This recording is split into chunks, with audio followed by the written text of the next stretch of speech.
ఒక మహోన్నతమైన కార్యక్రమాన్ని తీసుకోవడం జరిగింది. దానిలో భాగంగా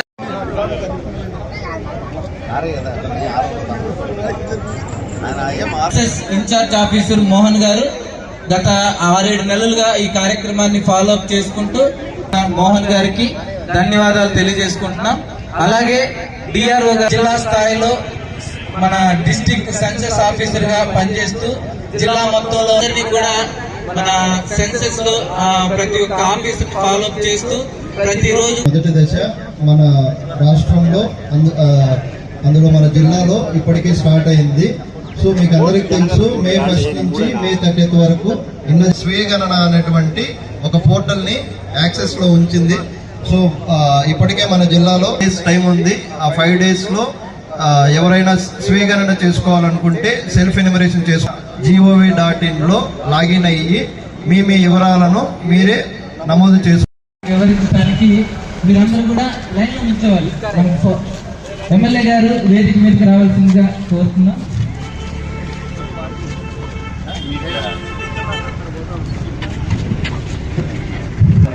మనం దీన్ని లెక్కించుకుంటే కదా రేపు మనం ఉన్నామో లేదో తెలిసేది. రికార్డు మన రికార్డు ఇది, లేకపోతే మనం లేవంటారు.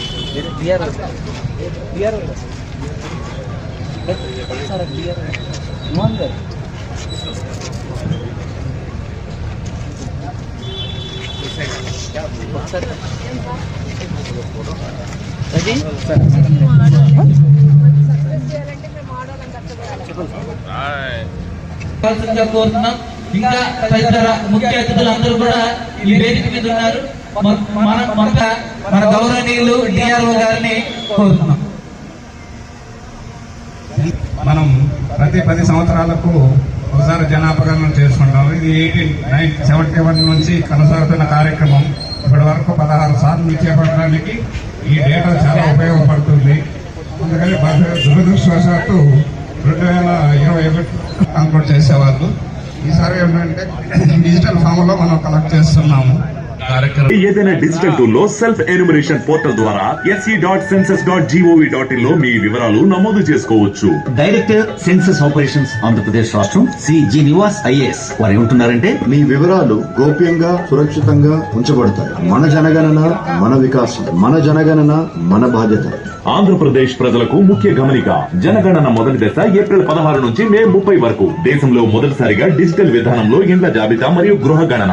మొదటి దశ యొక్క స్వీయ గణన ఏప్రిల్ 16 నుంచి 30 వరకు. మీరు మీ ఇంటి నుంచే ఏదైనా డిజిటల్ టూల్ లో సెల్ఫ్ ఎన్యూమరేషన్ పోర్టల్ ద్వారా se.census.gov.in లో మీ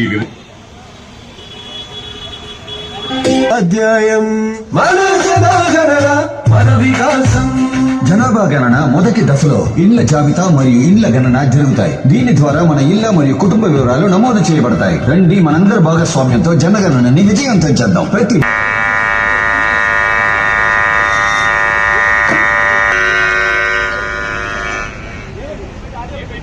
కలవాలి. మన దేశం ముందుకు సాగాలి. జనగణన 2027. మన జనగణన మన వికాసం. వీధి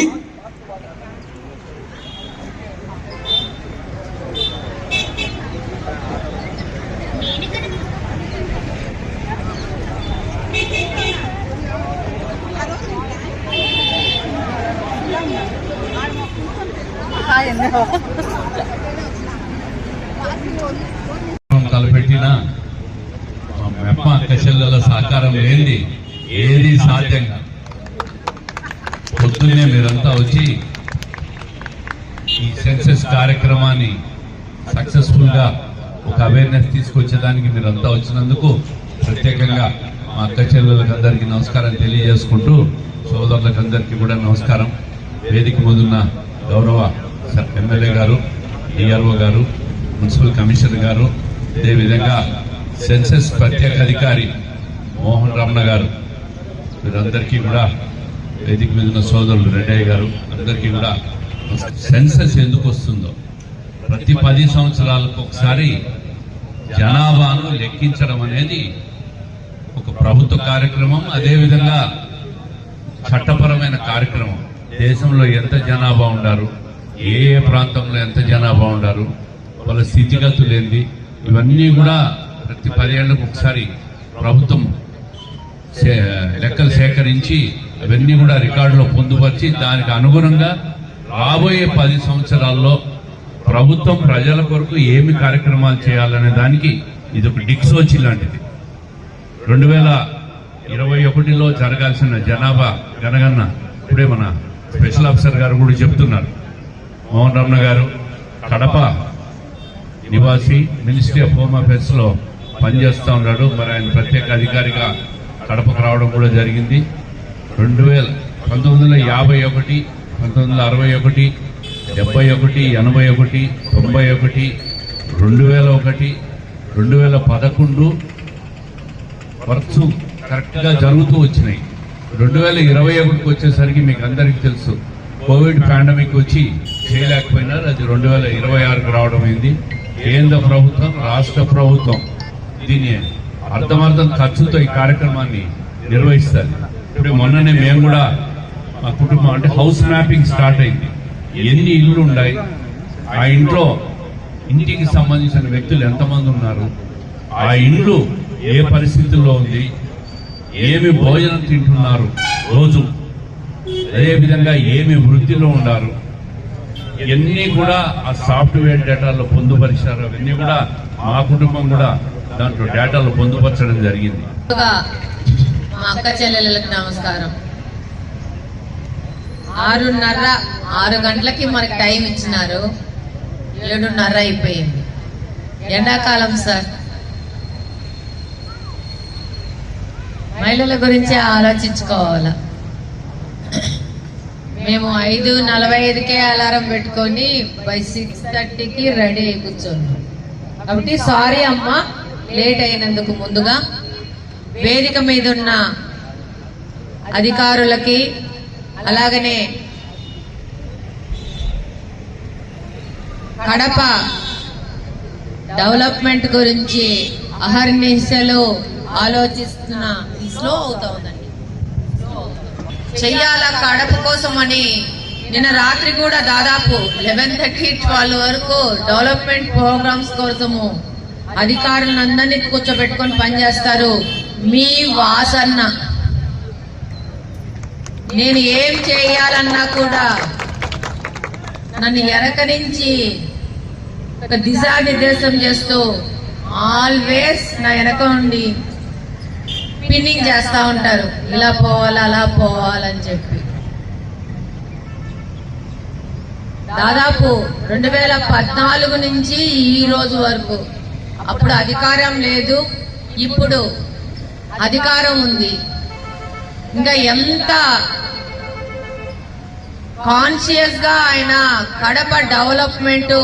మనకున్న సమస్య ఏంటంటే రోడ్లు, కాలువలు.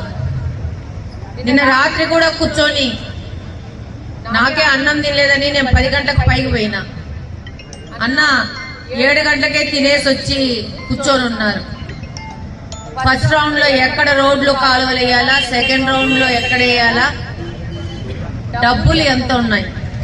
ఇదేం చిన్న విషయం కాదు. కడప డెవలప్మెంట్ కంటే దాదాపు 20 సంవత్సరాల నుంచి కడప కార్పొరేషన్ ని కబ్జా చేసుకొని అత్యంత నిర్లక్ష్యంకి గురైన కార్పొరేషన్ ఏదంటే మన కడప కార్పొరేషన్. ఆంధ్రప్రదేశ్ మొత్తం మీద ఉన్న కార్పొరేషన్ కంటే అత్యంత అధోగతిలో ఉన్న కార్పొరేషన్ ఏదంటే కడప కార్పొరేషన్. చాలా మంది అంటారు తెలుగుదేశం పార్టీలో ఎమ్మెల్యే గెలిచింది కదా అని. మొన్న 1 నెల క్రితం వరకు వాళ్ళే కూర్చోయినారు. ఎక్కడ ఏం పెట్టాలన్నా కూడా అడ్డం పెట్టేసి కాళ్ళు వేసి కింద దొబ్బేద్దామని ఆలోచన లేదు తప్పితే కడపను బాగు చేద్దామనే ఆలోచన లేదు. ఆ దరిద్రం 1 నెల అయింది పోయి. ఇప్పుడు మనకు అవకాశం వచ్చింది. మనం ఎంత ఫండ్స్ అవైలబుల్ ఉన్నాయో వాటన్నిటిని ప్రజల దగ్గరికి తీసుకుపోవాలా. ఈ 1.5-2 years పెద్ద రిఫ్ట్ తో నడిచినాం. ఈ పెద్ద మనుషులు కార్పొరేషన్ కబ్జా చేసుకొని కడపని అధోగతి పాలు చేశారు. ఇప్పుడు మనకు అవకాశం వచ్చింది మనం పని చేసుకోవడానికి అని చెప్పేసి మా అక్క చెల్లెలకు, అన్నదమ్ములకు ఇప్పుడు తెలియజేసుకుంటున్నా. బట్ ఫండ్స్ అవైలబిలిటీ తక్కువ ఉన్నా కానీ అవుట్స్కట్స్ లో రోడ్లు లేవు. తిలక్ నగర్ గాని, వైఎస్ఆర్ కాలనీ గాని, ఆర్కే నగర్ గాని, శాంతి నగర్ గాని మనకందరికీ తెలుసు. ఈ పక్కన అలంకారపల్లి గాని, ఈ పక్కన రామరాజపల్లి గాని, ఇవన్నీ అవుట్స్కట్స్. వీటిని డెవలప్ చేసుకోవాల్సిన అవసరం ఉంది. దానికోసము రోజుకు 15 గంటలు కష్టపడడానికి నేను గాని, వాసన్న గాని సిద్ధంగా ఉన్నాను. కార్పొరేషన్ సంబంధించిన కమిషనర్ గాని, ప్రతి ఒక్క ఇంజనీరింగ్ డిపార్ట్మెంట్ గాని, హెల్త్ వర్కర్స్ గాని అందరూ సిద్ధంగా ఉండాలని చెప్పేసి తెలియజేసుకుంటా ఉన్నాను. మనము రికగ్నైజ్ చేసి వాటి పాయింట్అవుట్ చేసి ఎక్కడ లైట్లు లేవో అవన్నీ చేసుకుంటా కాలువలు దేశంలోని ప్రతి ఒక్కరూ భాగస్వామ్యం తీసుకొని పాల్గొనాల. ముఖ్యంగా ఇందులో మా అక్క చెల్లెలు ఎందుకు పిలిచినామంటే ప్రతి ఒక్క కుటుంబంతో సంబంధం ఉన్న వాళ్ళు ఎవరు అనంటే మీరు మాత్రమే. మైక్రో లెవెల్లో మీకు సంబంధాలు ఉన్నాయి. మీ దగ్గర ఉన్న ఒక రిసోర్సింగ్ పర్సన్ కింద దాదాపు 250 మంది ఉరామరిగా కుటుంబాలు మీ చేతుల్లో ఉంటాయి. మీరు ఈ యొక్క అవేర్నెస్ ప్రోగ్రాము మైక్రో లెవెల్లో మీరు తీసుకుపోవాలి కుటుంబాలలోకి. కొంతమంది అనేక అపోహలతో ఈ యొక్క జనగణనలో పాల్గొంటే మాకొచ్చే బెనిఫిట్స్ పోతాయనో ఇంకోటో ఏదన్నా ఉంటారు కదా, చెడు ప్రచారం చేసే వాళ్ళు ఎక్కువ మంది, ఊహలు ప్రచారం చేసే వాళ్ళు ఎక్కువ మంది. మీకు నిజము సరి మంచి చెప్పేవాళ్ళు దొరికితే చాలా అదృష్టవంతులు, జనరల్ గా దొరకరు. మంచి చెప్పేవాళ్ళు మన సొసైటీలో లేరు. ఏదో అపోహ చెప్తారు, మీరేదో ఓటీపీ అడుగుతారు, మీరేదో అయిపోతాది. అది కాదు. మీరు ఈ జనగణనలో పాల్గొని మీ యొక్క ఇన్ఫర్మేషన్ ఇవ్వకపోతే భవిష్యత్తులో మీ డీటెయిల్స్ ప్రభుత్వం దగ్గర ఉండవు. ఎంతమంది ఉన్నారో అంతమంది డీటెయిల్స్ ఇవ్వాలా. 2-3 విడతలుగా జరుగుతుంది. నెక్స్ట్ సెకండ్ రౌండ్ కూడా వస్తారు. కాబట్టి మీరు పాల్గొనాలా. ఇక్కడ వచ్చి మనందరితో తిరుగుతా ఉంటే నాకు ఒకటే సమస్య రిపీటెడ్ గా వస్తుంది. ఏంటంటే మా యొక్క రేషన్ కార్డులో ఎవరో కర్నూలులో పనిచేస్తున్న టీచర్ వచ్చి చేరినాడు, ఇతను ఎవరో అని పెట్టారు, ఇతనికి కారు ఉంది, నాకు పథకం రావట్లేదు.